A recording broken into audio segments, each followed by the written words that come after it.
सो भाई लोग what if Naruto became evil के पार्ट 3 में तुम सबका स्वागत है। तो में से काफी सारे लोग सोच रहे होंगे कि बीच सीरीज में सीरीज का नाम कैसे चेंज हो गया। पहली बात तो डांजो के नाम पर व्यूज नहीं आते हैं एंड सेकंडली इस वाली सीरीज में नारुतो बहुत ज्यादा डार्क चीजें करने वाला है जो कि तुम्हें इस एपिसोड में समझ में आ भी जाएगा। इसीलिए आई थिंक ये नाम इस सीरीज के लिए काफी ज्यादा सूटेबल है। ऑल्सो अगर तुमने पार्ट 1 एंड पार्ट 2 नहीं देखे हैं तो उनकी लिंक तुम्हें डिस्क्रिप्शन में मिल जाएगी, क्योंकि बिना पिछले पार्ट्स को देखे तो मैं ये स्टोरी समझ में नहीं आएगी। इसीलिए अगर तुमने पिछले वाले पार्ट्स नहीं देखे हैं तो पहले उन्हें देख लेना प्लीज। सो लास्ट वाले एपिसोड में हमने देखा था कि नारुतो की मेमोरीज धीरे धीरे करके वापस आती जा रही थी एंड उसने गारा को कंप्लीटली डिस्ट्रॉय करके रख दिया था सिर्फ अपने स्किल्स का यूज करके। ऑल्सो एपिसोड के एंड में उसने जिराया सेंसेई को कन्फ्रंट किया था, बट मामला उतना ज्यादा इंटेंस नहीं हुआ एज नारुतो को कुछ टाइम पहले पता चला था कि हिरुzen को ओरोचिमारू ने मार दिया था। सो यही सब हुआ था पिछले वाले एपिसोड में। अब स्टार्ट करते हैं व्हाट इफ डांजो ट्रेन नारुतो का पार्ट 3। तो स्टोरी स्टार्ट होती है ओरोचिमारू के अटैक के 2 वीक बाद से। नारुतो को वापस से नॉर्मल गैनी लेवल के मिशंस करने पड़ रहे थे, जिन मिशंस में उसको बेसिकली बिल्लियां ही पकड़नी पड़ रही थी। बट नारुतो इस सबसे बहुत ज्यादा फ्रस्ट्रेट हो रखा था। रूट में नारुतो को सिर्फ हमेशा बी रैंक से ऊपर के मिशंस मिलते थे एंड उसका साउंड विलेज वाला मिशन तो एस रैंक का मिशन था। एंड ये सब जब की बात है जब नारुतो सिर्फ 7 साल का था एंड अब 13 साल का होके नारुतो को यहाँ पर बिल्लियां पकड़नी पड़ रही थी। नारुतो अपने दिमाग में सोच रहा था एक टाइम पर मैं एक ए रैंक असैसिन हुआ करता था, ये क्या हालत बना के रख दिया कोना वालों ने मेरी। जब नारुतो ये सब अपने दिमाग में सोचने लग रहा था तब उसने एक तोरा नाम की बिल्ली को पकड़ रखा था एंड जैसे वो उसकी तरफ देखता है वो बिल्ली उसका मुंह ही खरोच डालती है। नारुतो अपने मन में कहता है लोगों को मारना बिल्लियां पकड़ने से बहुत ही ज्यादा आसान था यार। एंड फिर नारुतो उस बिल्ली को सुनादे की ऑफिस में जाके कुरोनाए को पकड़ा देता है। कुरोनाए नारुतो के मुंह पर बिल्ली के पंजों के निशान देखकर कहती है नारुतो तुम कहो तो मैं तुमको और ज्यादा लो लेवल के मिशन दिलवा सकती हूँ, साफ सफाई वाले मिशन काफी ज्यादा बढ़िया रहेंगे तुम्हारे लिए। एंड भाई नारुतो जिस गुस्से से कुरोनाए की तरफ देखता है उसकी लिटरली आत्मा बाहर आ जाती है। एनीवे सबसे ज्यादा इंटरेस्टिंग चीज ये थी कि सील ब्रेक होने के बाद नारुतो की बॉडी पर जो भी गेंजुत्सु की सील्स मेडिकल निंजास ने लगाई थी वो भी हट गई थी। एंड इससे हमें पता चलता है कि नारुतो की रूट की ट्रेनिंग कितनी ज्यादा भयानक थी।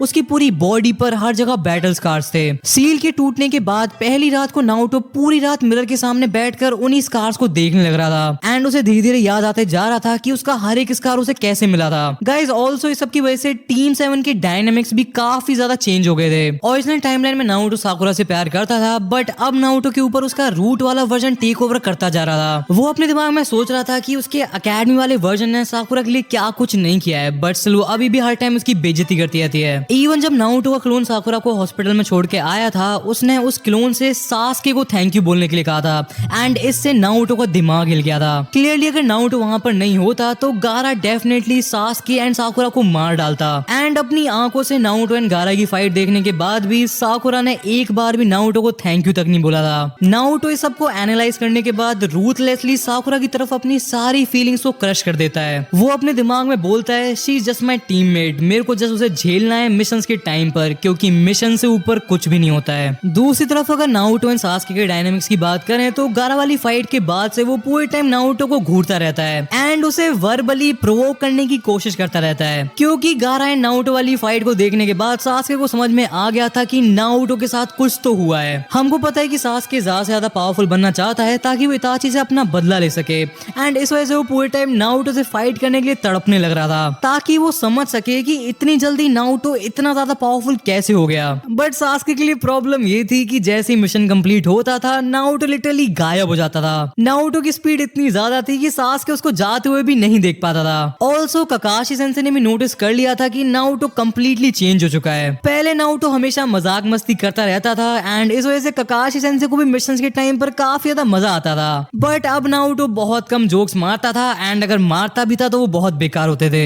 ऑल्सो ककाशी सेंसेई ने नोटिस किया था कि Naruto most of the time कुछ ना कुछ सोचता रहता है। ककाशी सेंसेई को पता नहीं क्यों नारुतो में से उनके पापा साकुमो हाटागे की वाइब आने लगी थी। एज ककाशी सेंसेई के पापा भी अपने मिशन से ज्यादा प्रायोरिटी किसी भी चीज को नहीं देते थे एंड वो भी एक बहुत ज्यादा कैलकुलेटिव एंड क्रेजी निंजा थे। लेकिन सबसे ज्यादा बड़ी बात ये थी कि नारुतो ने ककाशी को ककाशी सेंसेई बुलाना ही बंद कर दिया था। जब ककाशी ने नारुतो से इस बारे में बात की तो नारुतो का रिप्लाई बहुत ही ज्यादा कोल्ड था। नारुतो ने कहा था आपने आज तक मेरे को बस ट्री क्लाइंब करना सिखाया है एंड टेक्निकली वो मेरे को बहुत पहले से आता था, जिसका मतलब है आपने मेरे को आज तक कुछ भी नहीं सिखाया है। ककाशी सेंसेई को समझ में नहीं आ पा रहा था कि नारुतो के साथ क्या हुआ है। ऑल्सो इस टाइम पर नारुतो का सबसे बड़ा गोल था डांजो को ढूंढना। वो अपने मन में सोच रहा था टेक्निकली मेरा मिशन कभी फेल या कंप्लीट नहीं हुआ, इसलिए मेरे को डांजो सेंसेई को रिपोर्ट करना चाहिए। बट प्रॉब्लम ये थी कि रूट का पुराना बेस कम्प्लीटली अबैंडन था। नारुतो को पता था कि अकेले कोनोहा में ऐसी बहुत सारी जगह हो सकती हैं जहाँ पर रूट ने अपना नया बेस बना रखा हो, बट उस बेस को ढूंढ पाना अपने आप में ही एक चैलेंज है। एज रूट में निंजास की क्वांटिटी ज्यादा नहीं होती है, बट सारे के सारे निंजास एक्सट्रीमली स्किल्ड होते हैं। ऑल्सो नारुतो यहाँ पर एक ऐसी बात कहता है जो कि बहुत ज्यादा इंटरेस्टिंग है। उसके हिसाब से रूट के 20 से 25 निंजास पूरे कोनोहा के ऑनबू को खत्म कर सकते हैं। अब ये नारुतो का बायस है या फिर रियलिटी, ये तो हमको स्टोरी में आगे ही पता चलेगा। ऑल्सो नारुतो इस टाइम पर बहुत ही ज्यादा गिल्ट में था। वो बार बार अपने आप से कहता है अगर मैंने उस सील को जल्दी तोड़ दिया होता तो इस सब में से कुछ भी नहीं होता, कोनोहा डिस्ट्रॉय नहीं होता, वो ओरोचिमारू भाग नहीं पाता एंड बुडो हिरुज़न भी नहीं मारा जाता। नारुतो जिराया सेंसे को कोसते हुए कहता है ये जिराया सेंसे पता नहीं अपने आप को कोई अक्षय कुमार वगैरह समझते हैं, दूसरे विलेज में घुस के धमाका करके कौन आता है। ऑल्सो इस टाइम पर हमको पता चलता है कि नारुतो साउंड विलेज से किस इंफॉर्मेशन के साथ भागा था। उसे पता चल गया था कि ओरोचिमारू कोनोहा के ऊपर अटैक करने का प्लान कर रहा है। उसे पता था कि काबूतो एक स्पाई है एंड ओरोचिमारू का राइट हैंड मैन है। ऑल्सो उसको ओरोचिमारू के इमोर्टैलिटी वाले जुत्सु के बारे में भी पता था। जब नारुतो ने सासके के कर्स मार्क को देखा था तब उसने मेंटली अपने आप को बहुत गालियां दी थी, एज उसे पता था कि कर्स मार्क कितना ज्यादा डेंजरस हो सकता है। नारुतो ये सब होकागे मॉन्यूमेंट के ऊपर हिरुज़न के फेस के ऊपर बैठ के सोचने लग रहा था एंड उसकी आंखों में थोड़े बहुत आंसू भी थे। ऐसा सब कुछ पता चलने के बाद भी नारुतो हिरुज़न को बहुत ज्यादा मानता था, बट वो अपने इमोशंस को सप्रेस कर लेता है रूट की ट्रेनिंग की वजह से। नेक्स्ट सीन में हमको अगले दिन का सीन दिखाया जाता है जहाँ पर नारुतो को होकागे ऑफिस जाते टाइम बीच रास्ते में जिराया सेंसे मिल जाते हैं। नारुतो उनको देखते ही कहता है सो आप जैसे महान लेजेंडरी सानिन को मेरे जैसे छोटे मोटे गेनिन से क्या काम है। जिराया सेंसे बोलते हैं मैं चाहता हूँ तुम मेरे साथ चलो किसी को ढूंढने के लिए। नारुतो जिराया सेंसे की तरफ देखकर कहता है फाइनली आप होकागे बन ही गए जिराया सेंसे।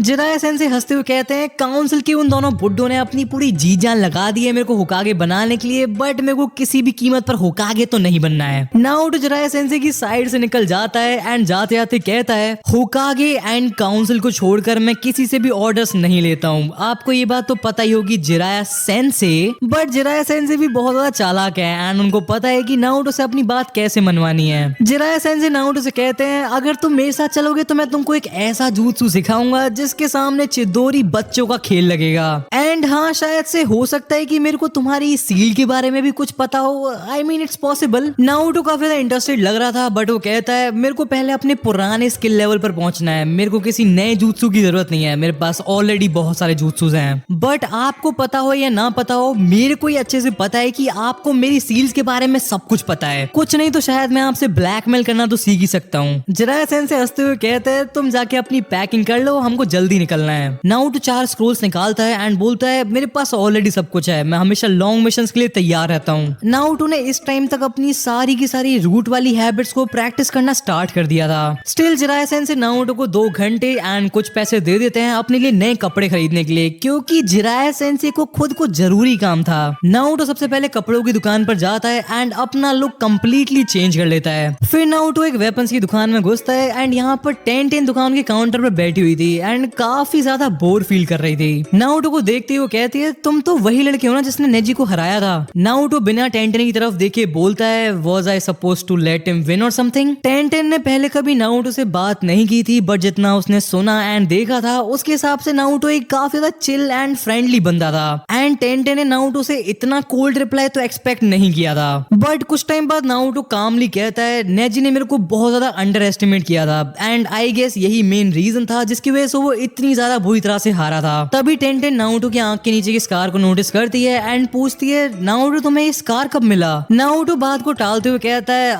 बहुत लंबी कहानी है एंड अगर मैं तुमको बताऊंगा भी तो तुम बिलीव नहीं करोगी। नारुतो टेंटेन की दुकान में कुछ टाइम घूमता है एंड फाइनली उसे वो चीज मिल जाती है जिसे वो काफी ज्यादा डेस्परेटली ढूंढ रहा था, एक काफी ज्यादा सुंदर सी कटाना। नारुतो को कटाना एग्जामिन करते हुए देखकर टेंटेन उससे पूछती है तुमको स्वॉर्ड चलानी आती है। नारुतो स्माइल करते हुए कहता है मेरे स्किल्स थोड़े से रस्टी हो गए हैं, बट मैं जल्दी ही केंजुत्सु की ट्रेनिंग दोबारा से स्टार्ट करने वाला हूँ। टेंटेन थोड़ा सा हेजिटेट करती है, बट वो फाइनली कहती है तुम अपनी स्वॉर्ड के साथ ट्रेनिंग करना चाहोगे नारुतो। ट्रेनिंग का नाम सुनते ही नारुतो के मुंह पर स्माइल आ जाती है, एज ऑलमोस्ट 4 साल से उसने अपनी स्वॉर्ड को टच भी नहीं किया था एंड रूट में नारुतो को अपनी स्वॉर्ड को अपने एक बॉडी पार्ट की तरह ट्रीट करना सिखाया गया था एंड इस वजह से जब से उसकी सील टूटी थी उसे बहुत ज्यादा अजीब सा फील हो रहा था अपनी स्वॉर्ड के बिना। नारुतो एंड टेंटेन दुकान के पीछे वाली वाली ट्रेनिंग रेंज में काफी देर तक प्रैक्टिस करते हैं, बट नारुतो अपनी बहुत कम स्ट्रेंथ यूज करता है ताकि टेंटेन को बुरा ना लगे एंड उसे चोट ना लग जाए। दुकान से जाते टाइम नारुतो टेंटेन से कहता है कि उसे बहुत ज्यादा मजा आया उसके साथ ट्रेनिंग करने में एंड वो फ्यूचर में भी टेंटेन के साथ ट्रेनिंग करना चाहता है। जिराया सेंसे के पास जाते टाइम नारुतो अपने दिमाग में सोचता है I guess I like Tenten, at least वो साकुरा की तरह इरिटेटिंग तो नहीं है। नेक्स्ट सीन में हमको दिखाया जाता है Naruto and Jiraiya sensei Konoha से निकल जाते हैं। कुछ डिस्टेंस के बाद नारुतो कहता है ऑलराइट जिराया सेंसे, हम कोनोहा से इतनी दूर आ चुके हैं कि आपने कुछ कहा एंड वो मेरे को पसंद नहीं आया, तो हो सकता है कि मैं आपको जान से मार दूंगा ठरकी मास्टर। इसीलिए मैं आपसे सिर्फ एक ही बार पूछूंगा, आपको मेरी सील के बारे में क्या पता है। जिराया सेंसे कुछ जोक मारने की कोशिश करते हैं बट नारुतो अपनी स्वॉर्ड के हैंडल को पकड़ लेता है एंड फिर जिराया सेंसे एक्सप्लेन करना स्टार्ट करते हैं। नारुतो वो एक्चुअली जब मैं साउंड विलेज में था तब वो मैंने उनके मेन बेस में घुस के पूरे बेस में आग लगा दी थी। नारुतो जिराया सेंसे से चिल्लाकर कहता है आपको ये लेजेंडरी सानिन का टाइटल किसी ने मजाक में दे दिया था क्या? इन्फिल्ट्रेशन का पहला ही रूल ये होता है कि एनिमी को पता ना चले कि तुम वहां पर हो। नारुतो को पता था कि जिराया सेंसे भी उसके साथ साउंड विलेज में थे, बट उसको ये नहीं पता था कि वो जानबूझकर साउंड विलेज के बेसिस में आग लगाते हुए घूम रहे थे। जिराया सेंसे अपने डिफेंस में कहते हैं नारुतो मेरे को नहीं पता था कि यार तू भी वहां पर था। नारुतो कहता है that is the entire point, क्योंकि मैं एक अच्छा निंजा हूँ इसलिए आपको नहीं पता चला कि मैं वहां पर था भी। फिर जिराया सेंसे कंटिन्यू करते हैं, कहते हैं जब मैं तुम्हें होकागे ऑफिस में ले गया था तब मैंने एंड साउटो भी सेंसे ने फिगर आउट कर लिया था कि तुम डांजो के लिए काम कर रहे हो। नारुतो एडमिट करते हुए कहता है हाँ मैं रूट के लिए काम करता था, जैसे डांजो लीड करता था। आई डोंट थिंक सो कि ये कोई सीक्रेट था, मेरे ऊपर किसी ने ध्यान दिया ही नहीं, वरना ये चीज बहुत ज्यादा ऑब्वियस थी। ये सुन के जिराया सेंसे बहुत ज्यादा शॉक हो जाते हैं, तो तुम रूट एंड डांजो के बारे में बात कर सकते हो? नारुतो कहता है हाँ, क्योंकि डांजो ने आपकी तरह मेरे ऊपर कोई भी सील नहीं लगाई थी, बट स्टिल मैं आपको रूट की रीसेंट एक्टिविटीज के बारे में कुछ भी नहीं बता सकता हूँ, ऐसे 4 साल से मैं उनके साथ हूँ ही नहीं। जिराया सेंसे के होश उड़ जाते हैं एज वो रियलाइज करते हैं कि उन्होंने एंड ह्यूजन ने बेफालतू में ही नारुतो की मेमोरीज को सील करके रख दिया था। उन्हें एंड ह्यूजन को जस्ट नारुतो से बात करनी थी एंड वो डांजो के चंगुल से बाहर आ जाता। नारुतो को सील करने के पीछे सबसे मेन रीजन यही था कि जिराया एंड ह्यूजन को लग रहा था कि डांजो ने डेफिनेटली नारुतो के ऊपर भी बाकी रूट की निंजास की तरह सील जरूर लगाई होगी। जिराया सेंसे की बोलती बंद हो चुकी थी, बट तभी नारुतो कहता है सो अब क्या मैं जान सकता हूँ कि आपने एंड थर्ड होकागे ने मेरे को सील क्यों किया था? जिराया सेंसे को समझ में आ गया था कि उन्होंने बहुत गलत किया है, बट स्टिल वो नारुतो को समझाने की कोशिश करते हैं एंड कहते हैं हमको पता नहीं था कि तुम जागने के बाद क्या करोगे। नारुतो गुस्से में जिराया सेंसे की तरफ देखता है एंड कहता है मैं अपने विलेज के होकागे एंड लेजेंडरी सानिन को बताता कि एक सांप ओरोचिमारू जिसे महान थर्ड होकागे ने भागने दिया था एंड वो दी लेजेंडरी सानिन जिराया का दोस्त है, वो कोनोहा को डिस्ट्रॉय करने का प्लान बना रहा है। आपकी वजह से 8 साल की उम्र में मेरा IQ 4 साल के बालक के बराबर हो गया था। इवन सील टूटने के बाद भी मेरे पूरे चाकर कंट्रोल की ऐसी तैसी हो रखी है, मैं अपनी पुरानी स्पीड के 20% तक को भी ऑप्टेन नहीं कर पा रहा हूँ। जिराया सेंसे नारुतो के सर पर हाथ रखते हैं एंड कहते हैं सॉरी किड, वो तुम्हारे ऊपर ग्रेविटी सील लगाने का आइडिया मेरा ही था। ग्रेविटी सील है?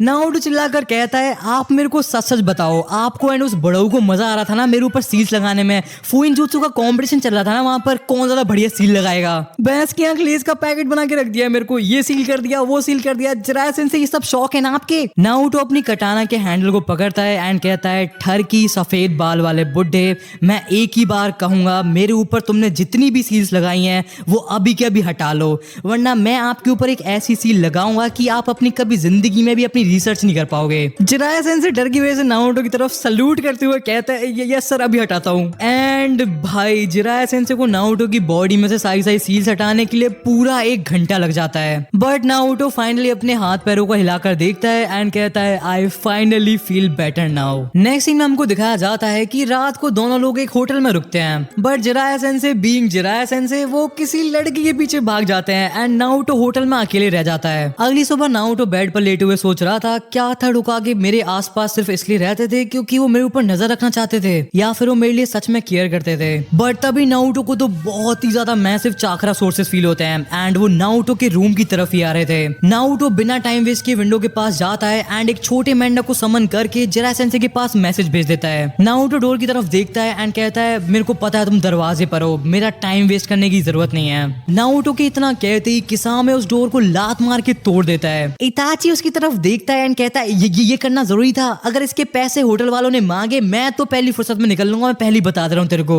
नारुतो उन दोनों को देखकर कहता है ऑफ कोर्स मेरे पीछे दी लेजेंडरी इताची उचिहा पड़ा हुआ है, वाओ। ऑल्सो वो अपने साथ अपनी मछली भी लेकर आया है, what a fantastic morning. Naruto की बात को सुन के किसामे हंसने लगता है एंड इताची अपने शारिंगन को एक्टिवेट करके कहता है चलो नारुतो पापा के साथ चलो। नारुतो इमीडिएटली इताची के गेंजुत्सु को तोड़कर कहता है इताची this level of genjutsu does not work on me.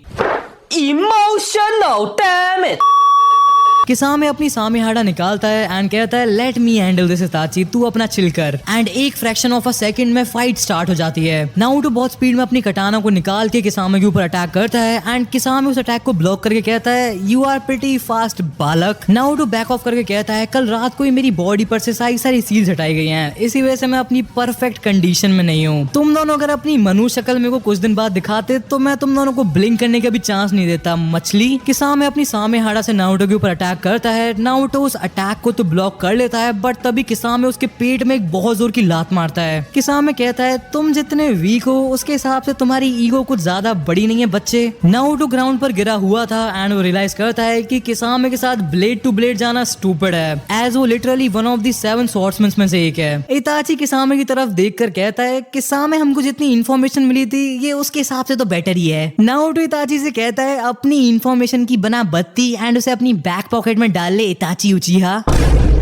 इताची काफी ज्यादा कामली कहता है नारुतो ये बैटल बहुत ज्यादा अननेसेसरी है, तुम चुपचाप हमारे साथ चल लो, तुमको भी पता है कि तुम हम दोनों को एक साथ तो नहीं हरा सकते हो। नारुतो सोचता है इताची कह तो सही रहा है, मेरे को नहीं लगता कि मैं इन दोनों में से किसी एक को भी सोलो फाइट में भी हरा पाऊंगा, दोनों को एक साथ हराना तो बहुत दूर की बात है। बट मेरे को जीतने की जरूरत नहीं है, मेरे को जस्ट मेरे ठरकी मास्टर के आने का वेट करना है। किसाम ने नारुतो को जहाँ लात मारी थी वो जगह ऑरेंज कलर से ग्लो करने लग रही थी एज कुरामा नारुतो को हील करने लग रहा था। तभी अचानक से नारुतो को एक बहुत ही ज्यादा क्रेजी आइडिया आता है। वो अपने दिमाग में सोच रहा था कि शारिंगन को बाईपास करने का सिर्फ एक ही तरीका है, इतना फास्ट मूव करना कि तुम्हारी बॉडी को एडजस्ट करने का टाइम ही ना मिले। इताची मेरे सारे मूवमेंट्स को एंटिसिपेट कर सकता है बट क्या हो जब मेरे को खुद ही ना पता हो कि मैं नेक्स्ट क्या करूंगा। नारुतो अपनी स्ट्रेटजी पर बिलीव करता है एंड वो बहुत तेज भागने लगता है। वो किसामे के पंच को डक करता है बट फिर वो अचानक से लिटरली इताची से कुछ फीट दूर ही रोल करता है। ये देखकर इताची को समझ में नहीं आ रहा था कि नारुतो करना क्या चाह रहा है। एंड भाई लोग फिर नारुतो कुछ ऐसा करता है जिसे देखकर इताची के फैंस बिल्कुल खुश नहीं होंगे, मैं खुद खुश नहीं हूँ। नारुतो जंप करता है एंड वो डायरेक्टली इताची उचिहा के मुंह पर थूक देता है,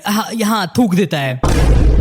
इताची कंप्लीटली फ्रीज हो जाता है एंड वो शॉक में जा चुका था। इतने में नारुतो को टाइम मिल जाता है इताची के सर की साइड में एक बहुत जोर की किक मारने का। इताची फिक के किसामे के पास गिरता है एंड किसामे को बिलीव नहीं हो रहा था कि उसने अभी क्या देखा है। अंदर ही अंदर उसे हंसी आ रही थी बट उसके अंदर आमोतरासु का खौफ बहुत ज्यादा था, इसलिए वो कुछ भी नहीं बोलता है। इताची उठता है, अपनी मांगी हुई शारिंगन को एक्टिवेट करता है एंड कहता है भाड़ में गया नाइन टेल्स, भाड़ में गई अकात्सुकी, भाड़ में गया कोनोहा, तू तो गया नारुतो उज़ुमाकी। नारुतो इताची की तरफ देखता है, कहता है सॉरी इताची भैया, जानबूझ के नहीं किया। बट इताची की आंखों में जो गुस्सा था उसे देखकर नारुतो को रियलाइज हो जाता है कि इस फाइट के रिजल्ट में उसके 1-2 हाथ पैर भी कट जाते हैं, तब भी उसे अपने आप को लकी समझना चाहिए। नारुतो मेंटली प्रे कर रहा था जिराया सेंसे की जल्दी जल्दी वहां पर आने का, बट उसके दिमाग में ये भी चल रहा था कि कहीं इताची के गुस्से को देखकर जिराया सेंसे भी पलट ना जाए। एंड तभी आउट ऑफ नोवेयर एक और दूसरा उचिहा गुस्से में चिल्लाते हुए वहां पर आ जाता है। इताची को देखते ही सासके चिल्लाता है, तुमने मेरे से हेट करने के लिए कहा था ना,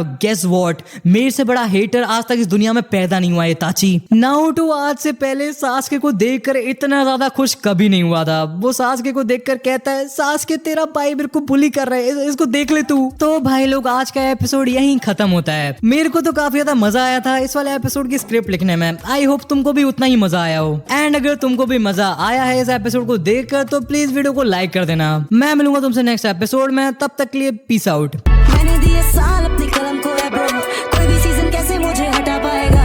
आंखें बंद करके सुनो तुम मेरा संगीत, डैम बेला तू ही बचा पाएगा। मैं गोकू हूँ अंडरग्राउंड सीन का, तो कामेहामेहा जैसा संगीत है। भाइयों से मैं गिरा रहता सुबह शाम, कहानी मेरी शुरू होती स्ट्रीट से।